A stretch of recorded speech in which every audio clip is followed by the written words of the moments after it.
There we go. So today we're going to have a discussion on building equity in mentorship, or maybe I should even title it Building Equity with Mentorship within our state. And so just so everyone can know who you are, if on your name, if you haven't already done so, if you can just go ahead and add your state to the front of your name, just to like give an idea as to who is in here. And you do that by right-clicking your name, and then you can rename yourself or edit your name as you go. I do want to go over just a couple of the conventions that we're going to use, or the, I guess, accessory pack with Zoom if you're not too familiar with Zoom that we are going to use in our session today. One is we are going to be utilizing our presentation as a whiteboard, where we're going to be collecting ideas during the session to make it a little bit interactive.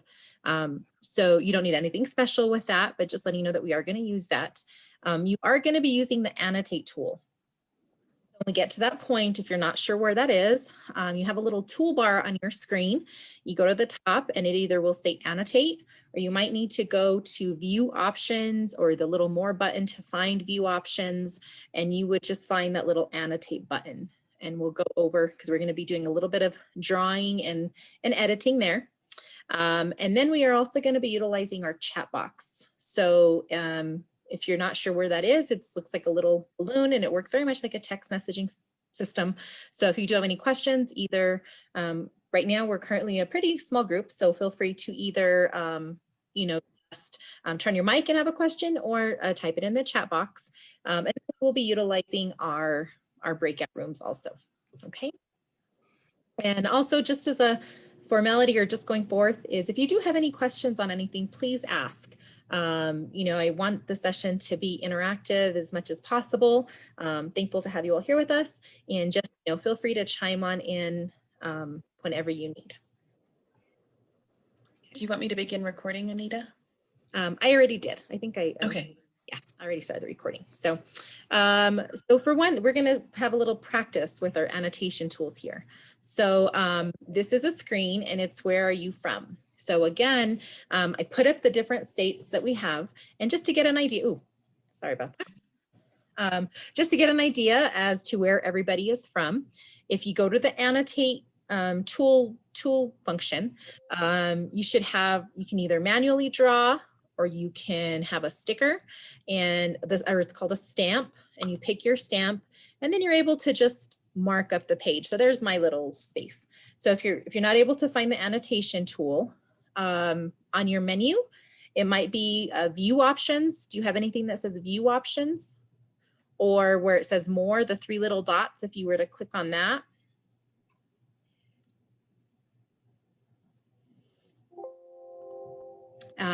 Yeah, if you go to view options, or like if you go to the more, it might go down, if you can scroll down to view options.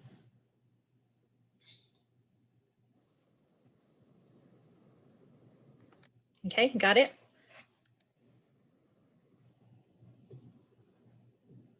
So a few folks from Washington,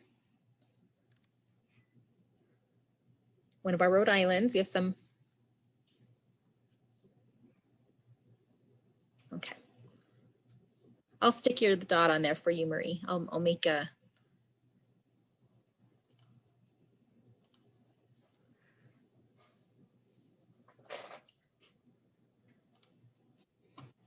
I added a star for you.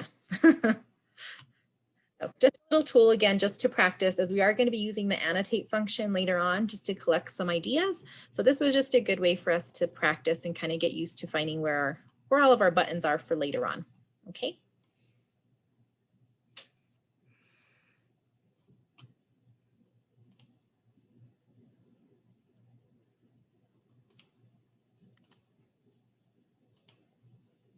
Okay.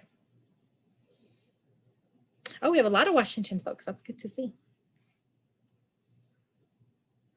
So Penda, I hope I'm saying your name right. If you're unable to find the tool, again, just on your toolbar, you either have a view options, or if you go to more, there's like three little dots and you click on it, it should give you a drop down menu to where something would say view options. When I click on more, the only thing that shows up is to record it. Record on this computer. When you wiggle your mouse, do you see at the top of the screen a green bar that says you're viewing Anita Gonzalez's screen, and then Yeah, a black bar that says view options? gotcha. Okay, click on Okay, that, and then you should have a drop down from there, and it should give you like a bunch of different things you can choose from. Annotate should be one of them, hopefully. I see it. Awesome. Oh, And then if you click, once you click on annotate, you can use the mouse, the text, the draw, stamp, arrow, any of those things. okay. Thank you. You're very welcome. Okay. And Alondra, I think that was the same situation with yours. So this is just a good way to practice. Let's get everything all figured out now. This is a good way to fun. And it's also nice to see where everybody is from.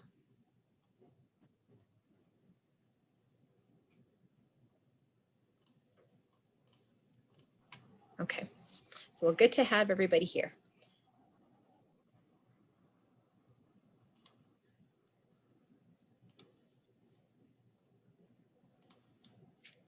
Okay, so now let me go ahead and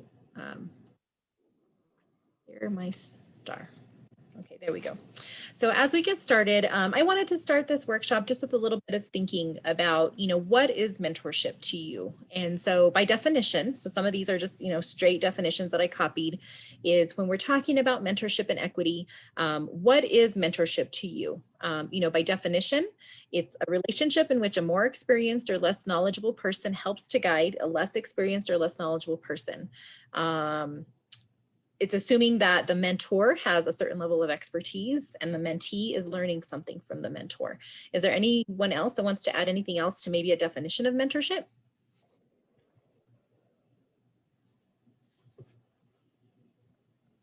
Okay.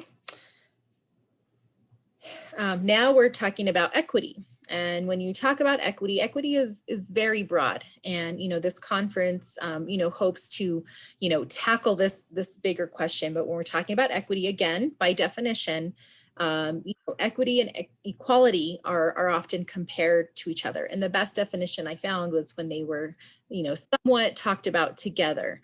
Equity is about giving people what they need. And equality is not affected by the need of the people or society. Equality just means that everybody gets the same thing regardless of their individual need. But equity focuses on giving more to those who need more and less to those who need less. And I should have put it in here, but that image always pops to mind, which you may have seen it, where you have, 3 students trying to look over a fence. In equality, everybody is given the same size bench, trying to expect to look over the same size of wall, even if they're different sizes. I have a tall student, a medium height student, and a shorter student. Equity is everybody's given a different size bench to all be able to see over the wall the same. Okay. And then you pair those together. And how does mentorship help to build equity? When you're talking about building equity, it's recognizing that people have had different opportunities in their lives. And that means that barriers to success are different for everybody.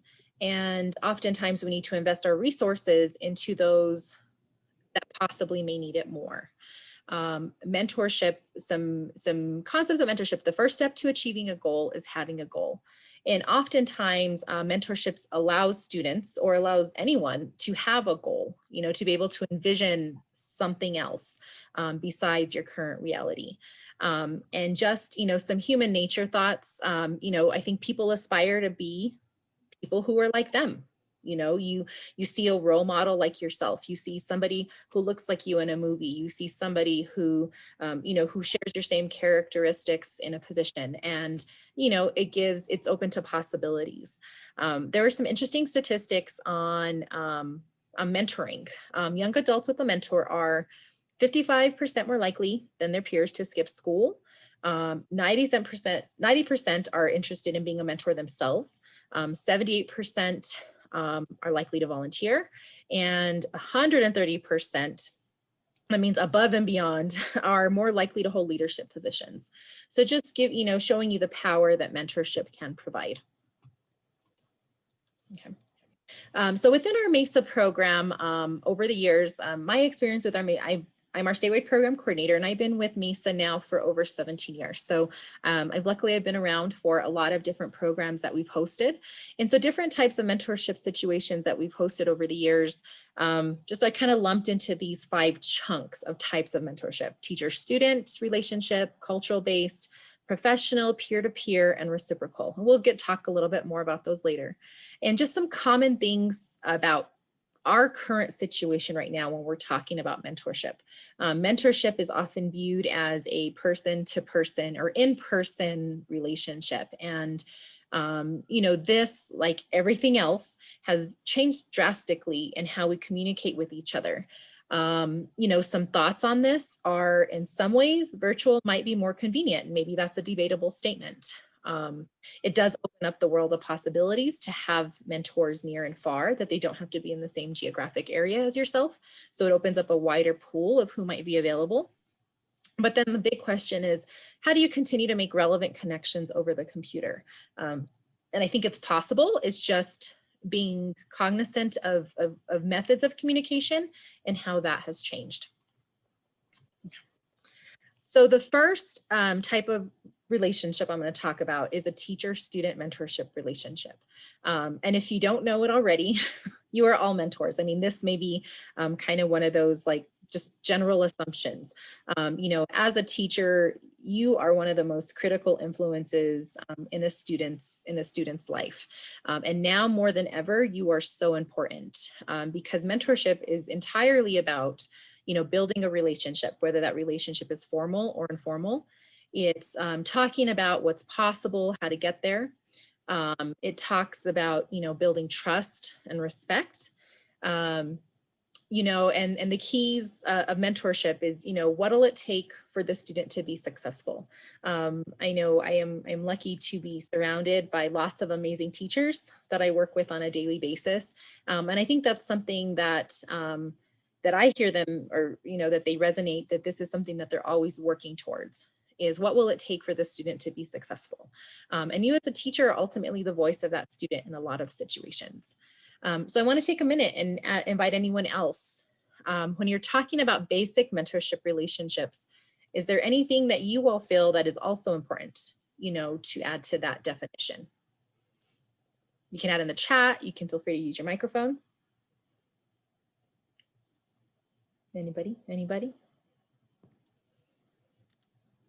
Okay. Me. Okay, yes. Good. I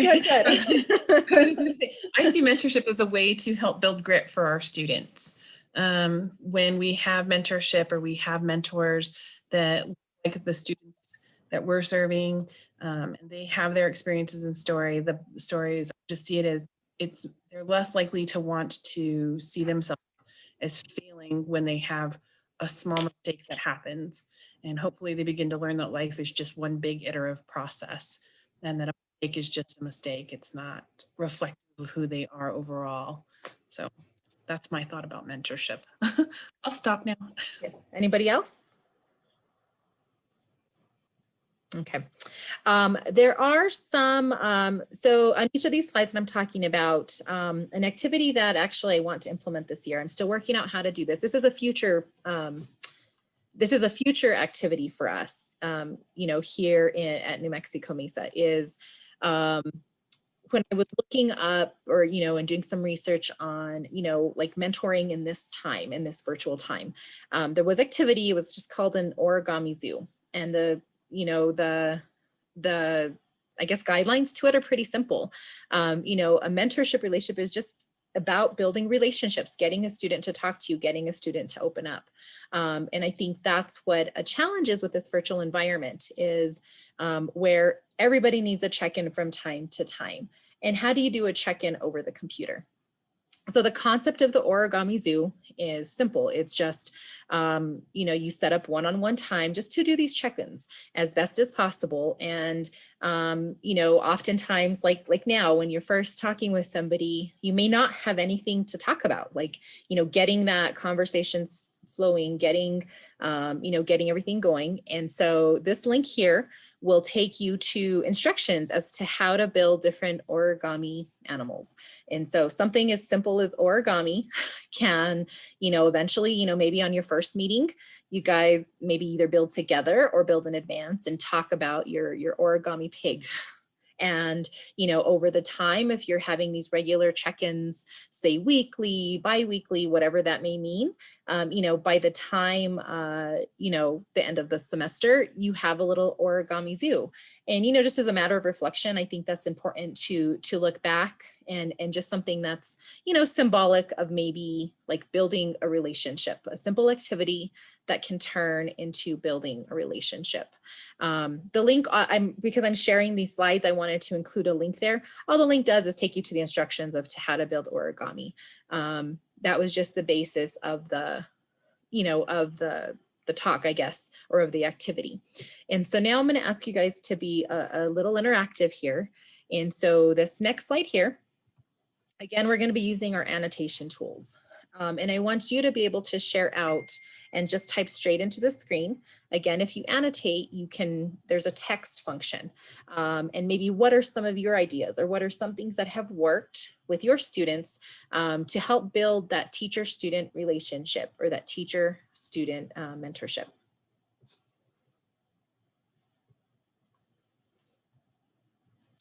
And so just take a few minutes. Again, you go to annotate, and you can just hit the text button here.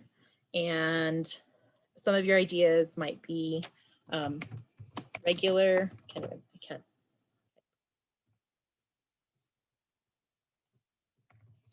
meetings. And I'm sorry, I typed on top of you, Manny. Oh, I don't know how to move it now. Maybe when you put your arrow, there we go. Try to move it around the screen. We have a whole screen. So maybe when you put your area, I think we seem to be, let's see, text, or does it automatically lump us? So text, make sure to put your arrow anywhere on the screen. We have the whole white screen to go ahead and type.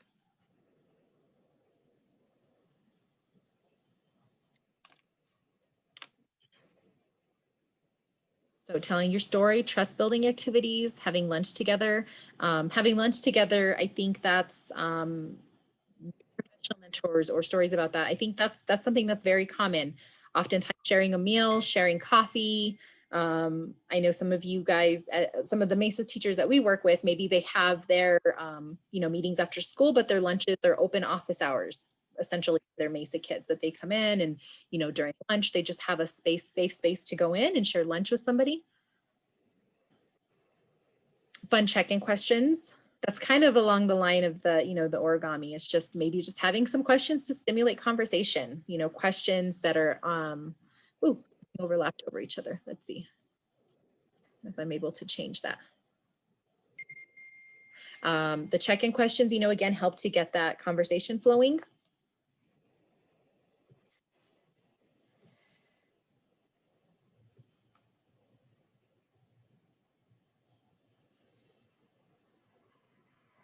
Okay, so so we're all practicing with our whiteboard here. I was wondering how this was going to go. So on some of them, it's a little hard to read some of them, but if you really like another idea, again, just this is a free flow space, just getting us to, have a whiteboard to work with, for us all to brainstorm together here. I love the virtual tours, the show and tell. So these are all some really great activities here. Thank you guys all for sharing. Ooh, a movie night. That would be fun, like a movie watch. So one for an activity upcoming, one thing that I actually did find is you are able to purchase Broadway online, like like a membership to watch Broadway online. So if that's your thing, I just want to throw that out there. Okay. So that's basically, I need to clear my drawings. There we go. Okay. So now we're going to go ahead and go on to the next thing. So when I was building these slides, when I was building all of our slides, I wanted to build them like in progression, of different styles that we were doing.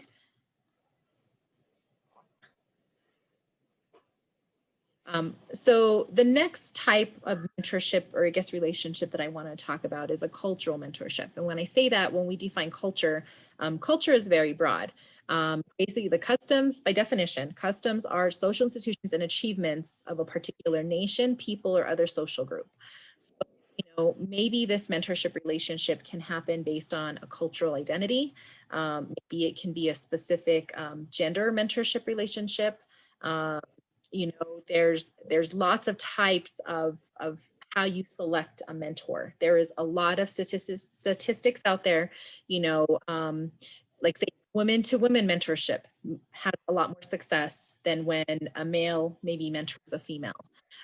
There is a lot of success that comes when people of the same ethnic or cultural background, when they share mentorship relationships because of shared experiences. So just recognizing that this is not the only factor, but in some cases that this is something that can be considered, because similarities can open possibilities. So, when you're talking about what characteristics can lead to positive mentor situations, when you're talking about mentor programs or mentorship, I think that's what you strive for, right? You want to have a positive mentor situation, and you want to be able to work with students to help break down barriers to success.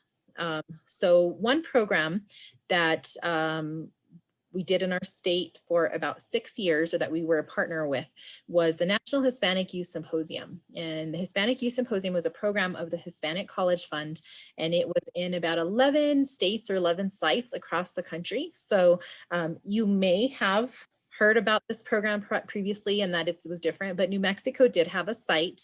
And for many years, Mesa was the key partner. And I was able to work as the state regional manager for this program. And the beauty of this was, although it wasn't primarily STEM, it did have STEM programming within the Hispanic Youth Symposium. But this was really the first time for me professionally to really have experience with an example of the power of how great this mentorship relationship or mentorship program can work. The basics of it is that, students got selected, and these students were all students at Promise. They maybe were not all overachieving students. They were just your average students. The requirement was not that they were Hispanic, but there was a lot of cultural based programming, which I think helped with the success of the program. All of our students at the base of the program was that the students were assigned a familia group, which a familia from Spanish to English is just like a little family. That was your group that you were assigned with. And it was led by 2 college students. So the foundation of the whole conference or the whole program was that at the base, you had this family that you went back to, for help. So besides conducting the activities during the days, they also had, sessions at night and these mentorship relationships at night, to where students were able to feel comfortable in smaller cluster groups that they became just very close with. I mean, this program ran for about 6 years. I want to say 2005 to 2011. And I'm still in contact with a lot of students from this program, and they still are in contact with their familia members, because it was just that impactful of when you share experiences together, you have things in common. I think it tends to build unity and to help break down those barriers there. Secondly, these were a couple sessions that were offered during this program. One was called Hispanic Heroes, and it was where we invited prominent Hispanic professionals in all different fields, CEOs of companies, lawyers, government officials, to come and mentor and have networking opportunities with our students. And what we found in statistics across the country of why this session was so impactful was this was the first time that many of the students ever reported having a mentor. And so this program was geared at students grades 9 through 12. And to hear those statistics, they had never seen somebody in power that looked like them. That was overwhelmingly the response that we got. They never thought somebody in that position would take the time to come and talk to them. that they were also impressed, or like other comments that were resounding from that was, he started out, he was from my neighborhood, or he was from a small town just like mine, and he is successful. So that gives me hope that I can be successful too. You know, those were kind of some of the themes that came out of there. I put a note on here, a business card exchange. And so something as small as a business card, this was also very impactful. We prepped our mentors and we told them, you know, come prepared with lots of business cards. And they're like, okay, we're saying, bring your box of business cards, you know, and we also equipped our students with business cards. And for most of these students, this is the first time they ever had, or, you know, a personal business card with their name and their address and their contact information. And to have this exchange of information with the professional that was taking time out of their day was very impactful. And they saved these business cards. They were like, I have the business card of, you know, Hector Balderas, who at the time was our state attorney general, or actually was our state auditor at the time, you know, but that was just very impactful to them, that to be like, I have a business card from this person. I know how to reach him. He has taken the time to spend time with me. I think that was very impactful. And the second workshop that came out of that session was called Issues to Action. And it was empowering students to have change in their community. And it was, students were tasked with, you know, identifying a challenge in their community, in their school, in their family. Like if they could change one thing, empowering them, what would you change?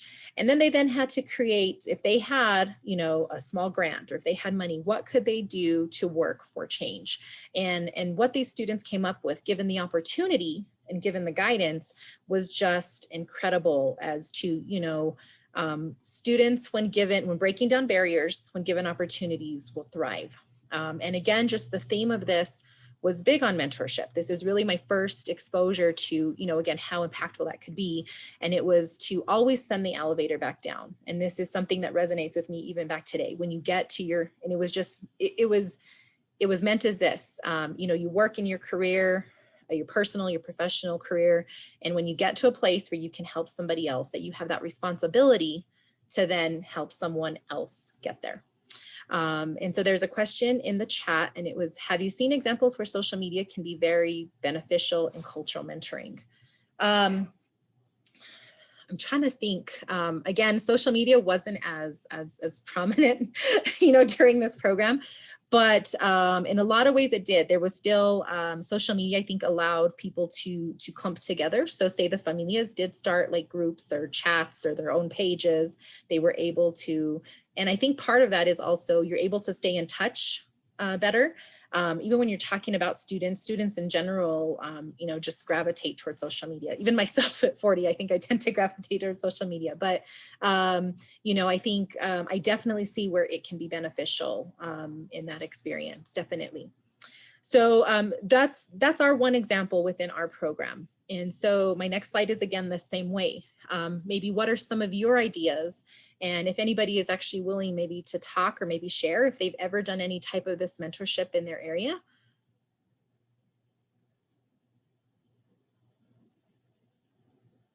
Anybody?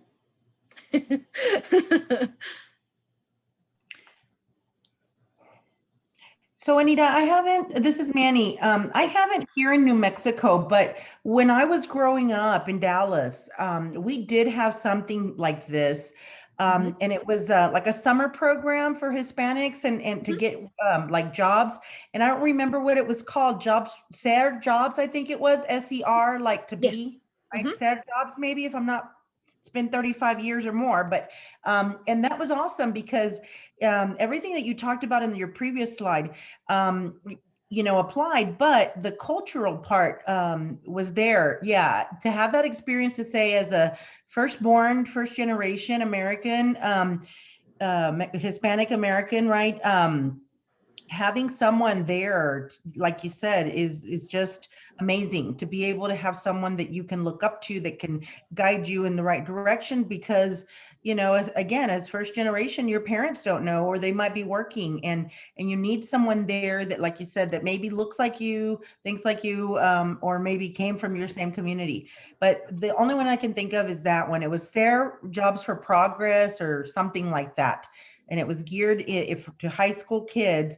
And we had to apply, and get a recommendation from one of our teachers, and that ensured that we had a summer job, a paid summer job, where we were gaining skills. My first job was actually with the FBI downtown in Dallas. And I was a filing clerk, but and I shredded documents or whatever they asked me to do. But I was in a working, learning environment, and I got to meet people there that were that I can assimilate to. So, but not here in Alamogordo that I could say that I've been part of a cultural mentorship. I think it would be something really cool and valuable to start, even just not just in our community, but in our state. No, good. And there was one idea here, this cooking together. Recently, just personally, I took a Spanish language class just for my own personal development. And one of the things that was focused on our class was how food always brings everybody together. And I think that's a great example there of, maybe an activity that can be done when you are talking about bringing students from different backgrounds together, something that can be easily done and giving them an opportunity to share out for themselves.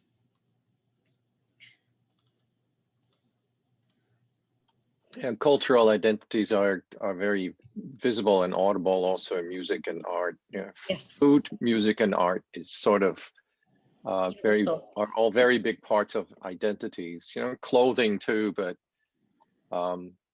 those are like externalized things that can be easily shared, and listening to each other's music and coming to understand it and value it. Those are like fun experiences.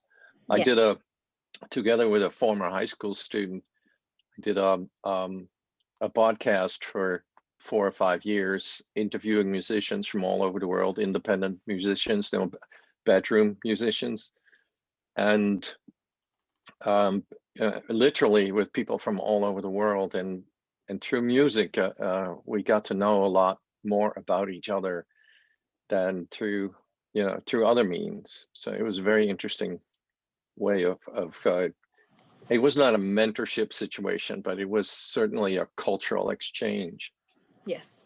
And I think those can all turn into some. So, I want to start with that because, I think just, being aware or being inviting or being open to different backgrounds, I think is important when we talk about the rest of mentorship in general. So the next type of mentorship that I want to talk about is something that we do a lot with MESA, and we don't often call it mentorship, or we don't call it this thing, but it is what we do in a lot of our programming. It's professional mentorship. Professional mentorship is a source of wisdom, teaching, and support. And that's, a lot of the activities that we do is bringing in professionals to meet with our students to then, open doors. Experience can open doors, can open minds. The different requirements for a professional mentor, you're talking about maybe their education, their career, their field of study. Different things can go into when you're talking about someone you want to pick to come talk to your class, you're picking them for a reason. So some of the example activities that we have done here in our state is when we're preparing for competition, specifically our MESA USA competition, is specialized assistance. So, some of our students, this is an opportunity to get their posters reviewed, to get their presentations reviewed, to, talk about their prototype and having it, work through their prototype with actual engineers or, professionals in this field of study. And then the second, and this is what we're actually going to participate in this activity, is a speed networking activity.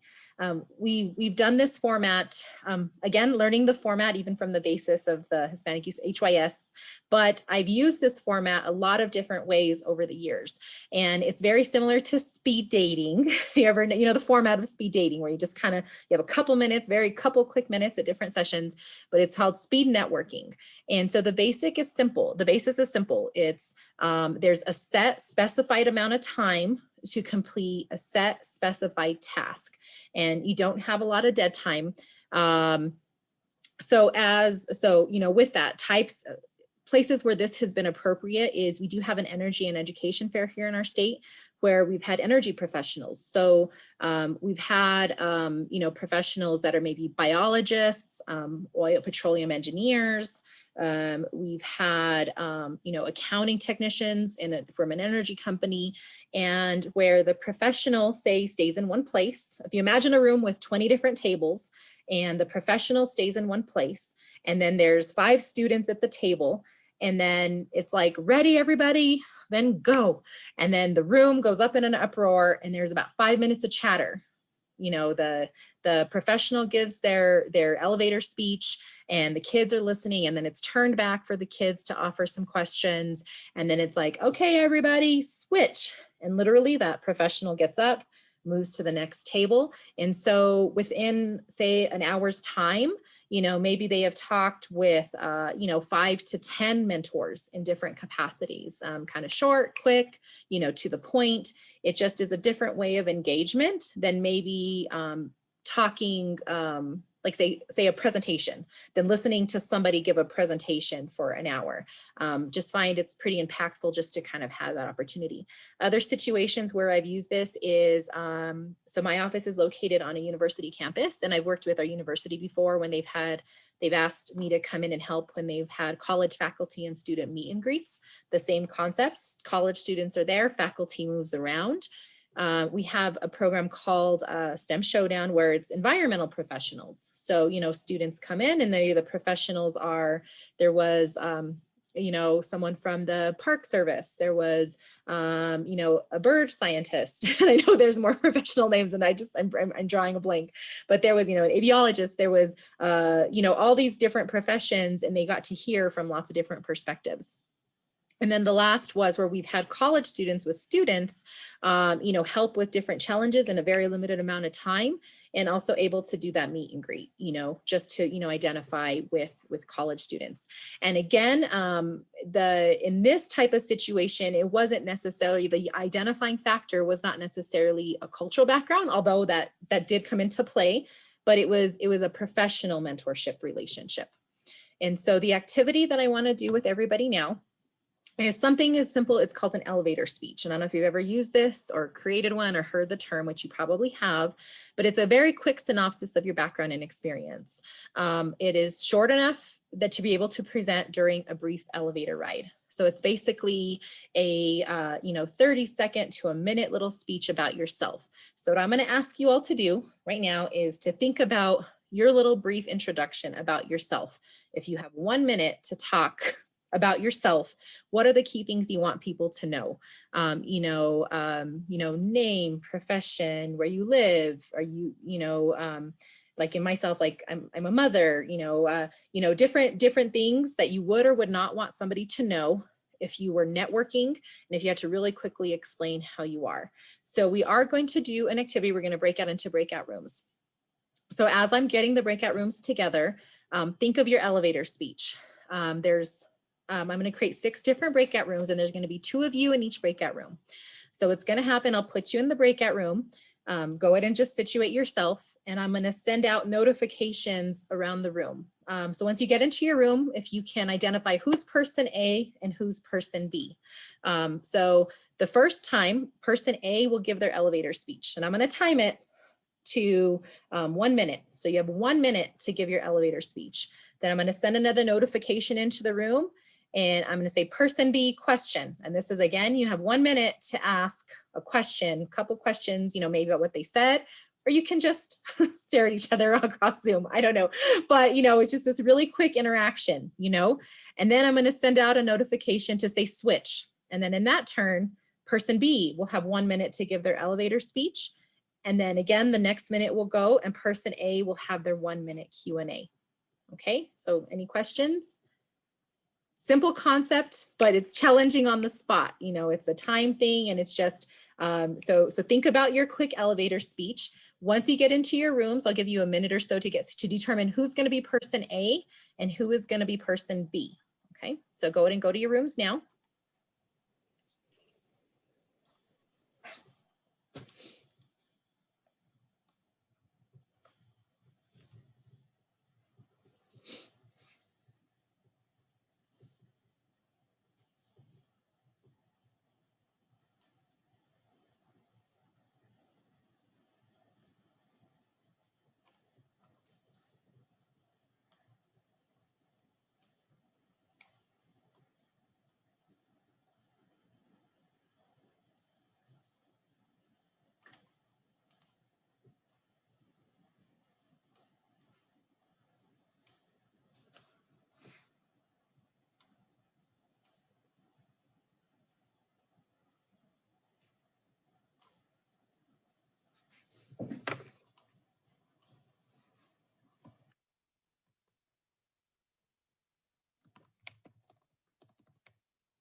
Hi, did you have a question?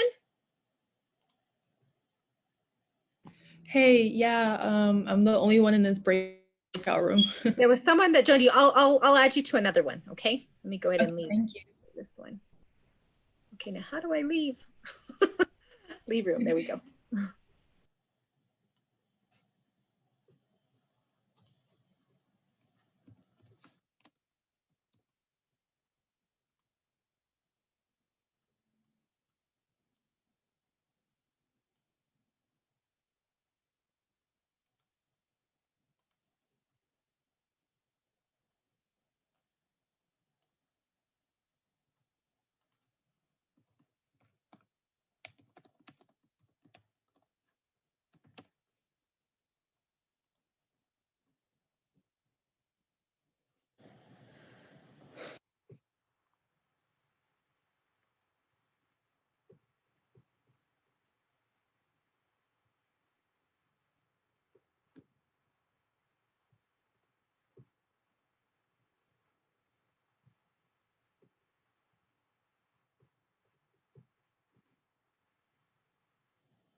So let's see if everybody's back.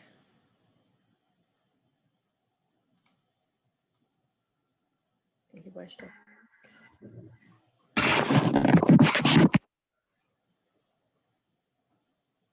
Let's see. So how was that? Pretty speedy? Very more speedy than I think I had intended. So let's see. Well, I assume most of us have very rich lives in terms of experience. So to only get 1 minute is excruciatingly painful. Yes. I talk really fast, Anita. So I was Okay. like, I got 1 minute.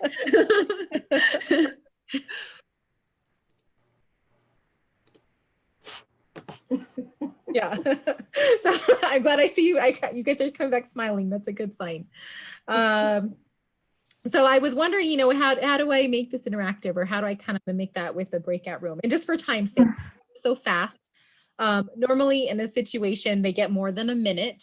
So typically, when I am doing this in a professional mentorship situation, it's maybe the professional gets, say, 3 minutes or so to talk, depending upon, you know, how it went. Maybe they get 3 minutes to talk about themselves, and then, you know, open it up to, say, 2 or 3 minutes Q&A.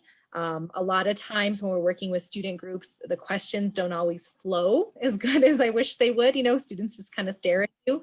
So a lot of times I'll have pieces of paper with common questions in a bowl, and no one's answering a question. Someone picks out a question out of the bowl to kind of just keep that fluid questions rolling. And it really is, it's just a lot of chatter, a lot of quick chatter, you know, and then it's switch, and then it's, you know, you kind of change gears. And so that's just a really unique way that has helped to, you know, and it makes those interactions. I think attention span helps with that. You know, downsides on a presenter perspective is, you know, your mouth goes dry, you're talking, you're saying the same stuff 5 or 6 times, but you know, it works. So, but I am going to go on, and I'm going to skip the share out part just because I think for time, we did get started a little bit late. So I'm going to try to catch up with a couple of my next ones. So the next type of example that I want to talk about is peer-to-peer. And so this is something that, again, happens on a regular, probably in your classroom in your MESA time. And this is, you know, a relationship between people who are at the same stage. So thanks to student. Some may or may not have more experience, but the exchange is usually mutual, and then can develop into an environment for co-learning. So MESA programs, by them being MESA programs, we build leaders, whether that's one-on-one mentorship or within a group. You know, the qualities that work great in a peer-to-peer situation are, you know, leadership abilities, having students with someone with listening skills, with adaptability. You know, and the benefits of this type of situation is you avoid power differentials. When both are in a mentor situation, you don't worry about power struggle necessarily. There's an even exchange of ideas. I think people feel that it's more accessible. You oftentimes have a lot more peers, someone at your same level, than you do maybe, you know, bosses or whatnot, or there's only one teacher for 30 students.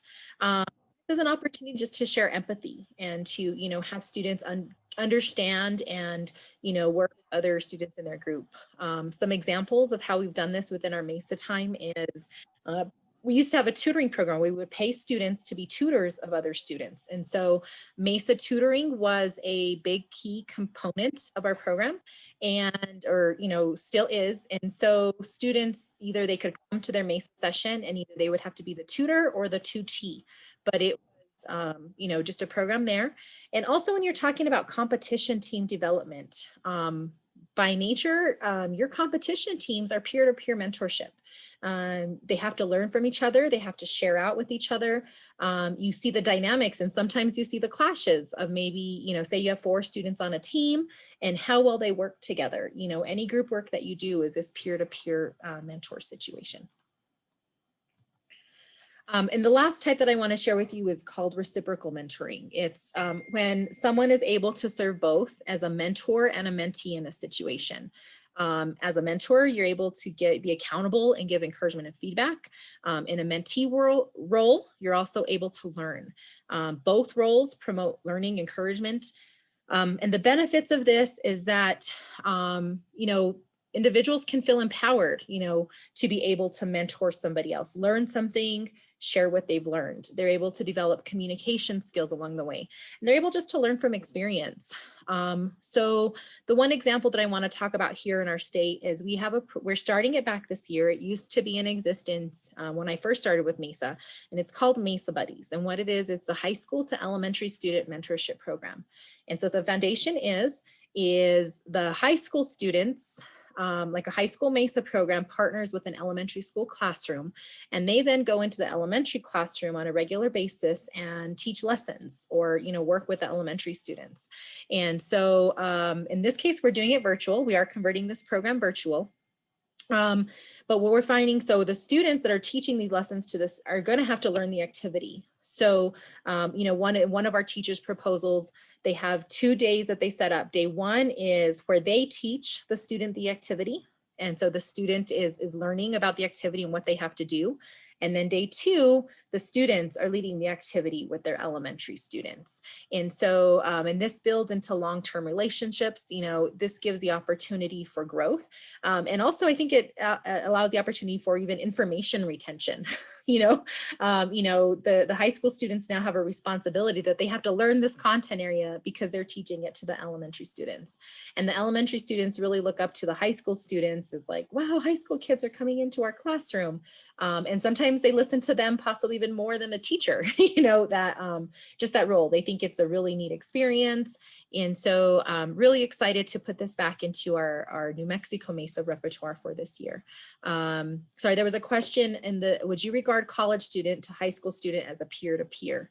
I guess it would depend on the level. I don't know if I would necessarily consider that peer-to-peer. I might consider that here, this reciprocal mentoring, or even professional mentoring, because the experiences of a college student are often a lot different than a high school student's. You talk about college life and leaving home, and it's a very big step to be in college, than in the home for high school. But we do that a lot, in programs. We have our college students often mentor our high school students, as I think that is very important. And statistics actually show that the ages that young adults are the most likely to actually volunteer. So that's when to get them. So young adults. And so I'm sorry I rushed through those last couple of slides, but if you can just bear with me for a couple minutes. There are a lot of ways to incorporate mentorship. These were some quotes that kind of stuck with me as I was, doing this. We all have a lot to learn, and if we're not passing on our lessons, we are losing parts of our collective struggle. Many mentors, and you can read these for yourself, and I will make this available so they will also, be there for you. But from a student perspective, thank you for remembering that I'm constantly growing and changing, so my opinions shift. Still, you always take me seriously and value my ideas. I think these quotes are important as to, the role that mentorship can play in a program. And maybe some last takeaways for you all are maybe to think about, maybe what mentor situation may work for you, either your classroom, during your MESA time. What mentorship are you already doing? How can you improve? What additions or modifications can you maybe make to your MESA time or to your programs, to maybe turn something into a mentorship situation, and maybe creating a framework if you don't have one for something in your MESA time. Creating a formalized mentorship program is very important. So maybe those are just some questions maybe to, to take away with you there. And I do want to let this last slide is, my information. And I will put up before you leave today, if we can put in the link, I don't know if you have it linked, to go to put the link into for the survey to go to maybe to complete this. And I will go to stop the recording, and the session will be officially dismissed as we are now at time, but I will hang out. I will hang out if anybody does have any questions, because I did rush through those last slides and I want to be able to answer any questions that you may have. But I do want to thank you all for coming.